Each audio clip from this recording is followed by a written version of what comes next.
The Galactic Council chamber fell silent as Admiral Vex presented the final solution to the human problem. The bipedal primates from Terra had been nothing but trouble since their violent first contact with the peaceful Altanian trade fleet 3 cycles ago.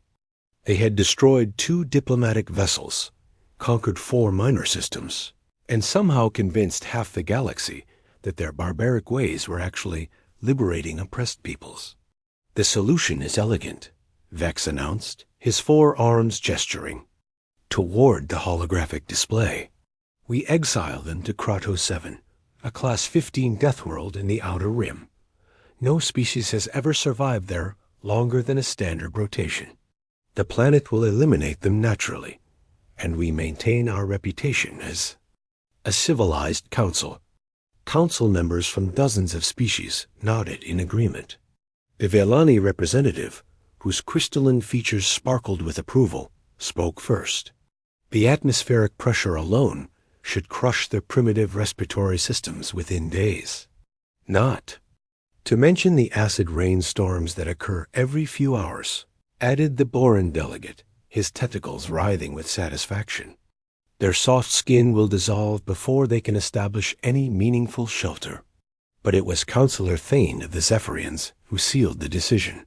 "The native predators are perfectly adapted killing machines. Even our most advanced military units wouldn't last a week against the shadow stalkers and bone crushers that hunt in packs across the continent." The vote was unanimous. Within a solar month, every human colony ship, military vessel, and civilian transport would be escorted to Kratos 7 and left to face their inevitable extinction. Captain Rick Torres stood on the bridge of the colony ship. New Horizons, watching the hellish planet grow larger in the view screen. The surface was a patchwork of volcanic activity, toxic swamps, and mountains that scraped the poison-filled sky. Lightning storms raged across entire continents, and the readings showed gravitational pull nearly 3 times Earth standard. "Well, this is home now," he muttered to his crew. Behind him, Commander Lisa Park reviewed the atmospheric data, while Engineer Tom Bradley worked on modifications to their environmental suits. "Oxygen levels are actually decent," Park reported. "About 12%, mixed with sulfur compounds. And trace metals. We can work with this." Bradley looked up from his console. "The gravity's going to be rough, but our people are adaptable. We've survived worse." Torres almost smiled. These aliens clearly had no idea what humans were capable of. Earth itself had been a Class 12 Deathworld, and humanity had not only survived, but thrived.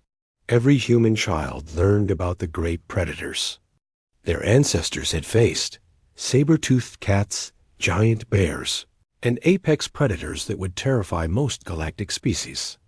The first human settlements were established within 72 hours, while the Galactic Council expected them to huddle in their ships and slowly die. The humans immediately began adapting. They constructed underground shelters during the first acid rain storm, using techniques perfected in Earth's harshest deserts and polar regions. Dr. Emma Cole, the expedition's chief biologist, made the first breakthrough: the native fungal networks that covered most of the planet's surface were actually highly nutritious when properly processed. Within a week, human agricultural specialists had developed cultivation methods that could feed thousands. The locals never bothered to study the ecosystem, she explained to the settlement leaders. They just saw death and danger. "We see resources and opportunities." The first encounter with native predators came during the second week. A pack of shadow stalkers, 6-legged creatures the size of earth tigers with acid-resistant carapaces, surrounded a human scouting party. The aliens had described them as unstoppable killing machines. Scout leader Jake Mills and his team had other ideas. Using tactics developed by human hunters over millennia, they created noise traps and false trails. When the stalkers finally attacked, they found themselves separated and facing coordinated fire from elevated positions. They're ambush predators, Mills reported back to base. But they've never faced prey that thinks 3 steps ahead. Within a month, humans had not only domesticated several stalker packs, but were using them as hunting companions. The creatures. Pack instincts responded well to human leadership, and their natural abilities made them perfect partners for exploring the planet's more dangerous regions. The breakthrough that changed everything came when engineer Maya Patel discovered that the planet's frequent lightning storms could be harvested for power. The constant electrical activity that made the world so hostile to most life forms became the foundation for human civilization on Kratos 7. "We're not fighting this planet," she explained to the growing council of settlement leaders. "We're partnering." With it, human cities began to rise, built into the landscape rather than imposed upon it.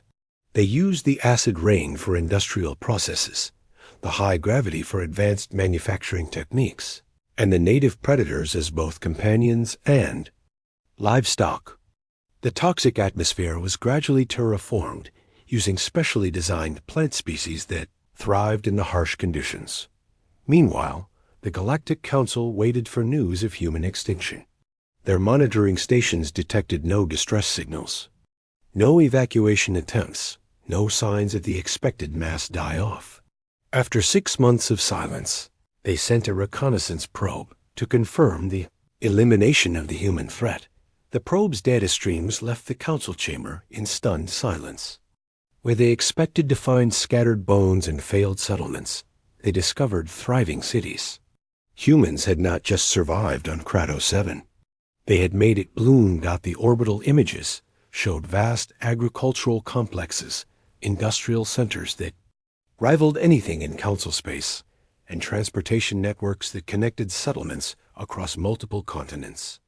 Native predators roamed freely through human cities, but instead of hunting the inhabitants, they seemed to be working alongside them. Admiral Vex stared at the holographic display showing human children playing with creatures that his own species classified as apex predators. "This is impossible," he whispered. "Nothing survives on a Class 15 Deathworld." "Perhaps," suggested Counselor Thane, his voice barely audible, "we misunderstood what humans actually are." The final shock came when the probe detected massive construction projects in the planet's orbit. Humans weren't just surviving on Kratos 7. They were building shipyards and preparing to expand beyond their prison world.